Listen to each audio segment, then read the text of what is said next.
Hi, welcome to Discovering Biblical Treasures, our mini-series on Hanukkah, Part 2.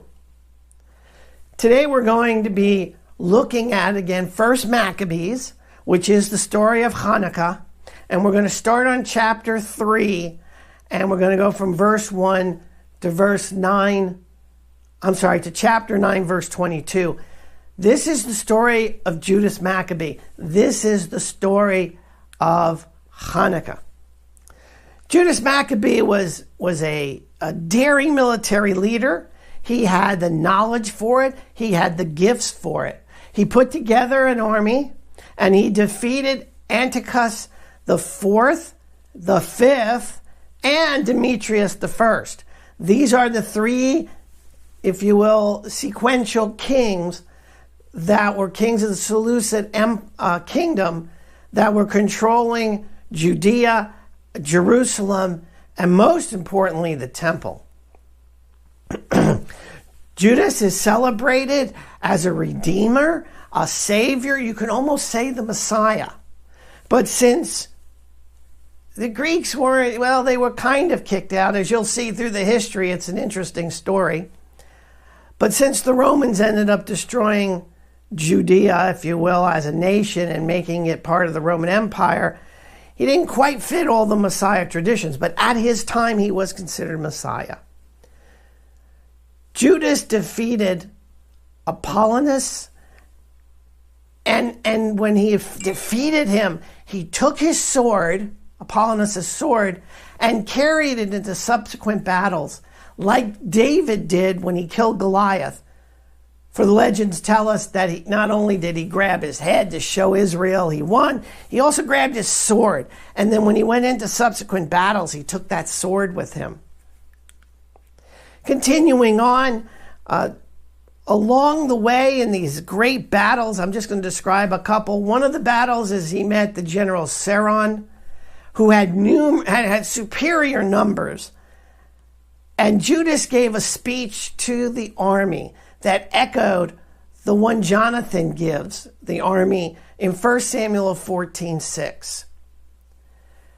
He wins that battle, but then Antiochus IV, who was king at the time, pursues him across the land, and Judas would hide in the mountains and was able to do this. But Judas didn't have money. He didn't have the support he needed of the people. A lot of people in Jerusalem just loved Hellenism.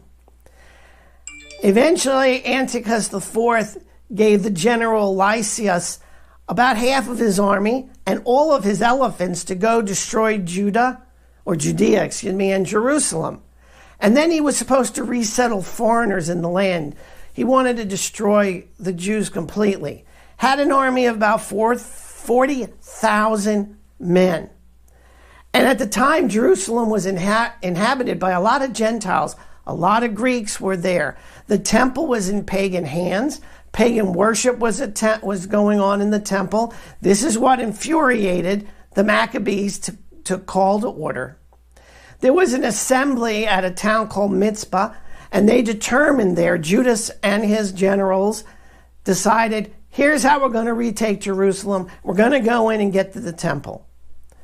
As the story continues, Gorgias, another general of the Seleucid Empire, he was surprise attacked by Judah and Judas destroyed a large part of his army. Judas was using guerrilla tactics, and that's why he won. And Judas then, because of this defeat, which was outside of Jerusalem, was able to take Jerusalem, and he took back the temple, put it back into Jewish control. Judas removed the temple.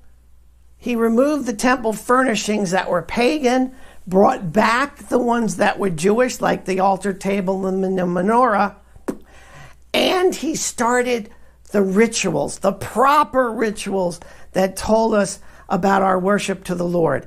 And Hanukkah becomes the festival of the rededication of the temple under Judas. Hanach meaning to dedicate. Antiochus IV had pillaged the temple, but it was Judas who restored it. The rededication of the temple, and this is where Hanukkah comes, December 14th, 164 BCE, 3 years to the day when it had been defiled. The dedication lasted for 8 days. They did the 8 days because the first temple was dedicated for 8 days in 1 Kings chapter 8, and Hezekiah, it also rededicates the temple in 2 Chronicles. The second temple, same thing. Judas declares an annual observance of 8 days starting on the 25th day of the month of Kislev. But here's the shocker. No mention of the story of the oil, the miracle of the 1 day of oil lasting for 8 days. So where did it come from? After an extensive search, we find that it came from the Talmud, from Tract Shabbat, and that's where you find the story. So you can actually ask the question, did it really happen? The oil, or is it a story that developed as a Semitic story over the years? Either way, we still celebrate that. To finish up, Judah, the war wasn't over when he won the temple back and he got Jerusalem, as I was taught when I was a kid, and you might have been taught. Judas turns around and attacks Idumea, Ammon, Gilead, Galilee, to the coastal plain. He goes to take back the land.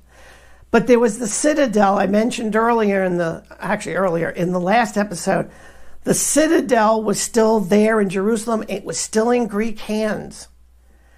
And until Antiochus IV died, Judas did not attack it. He does eventually. The citadel is captured in 141. It's dismantled by Simon, Judah's brother. Judah's army starts to lose battles.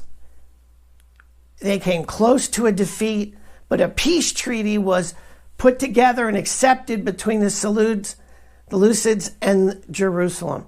The temple ended up back in the priests' hands, but unfortunately the priests that were loyal to the Seleucids. Judas sought and tried to get, and did, I should say, an alliance with the Romans, and Judas then dies in March of 160 BCE. We're not sure why, but probably because he got wounded in battle. That is the story of Judas Maccabee. I hope you found it interesting as we continue with part 3 of this mini-series. God bless you. Thanks for listening, and shalom.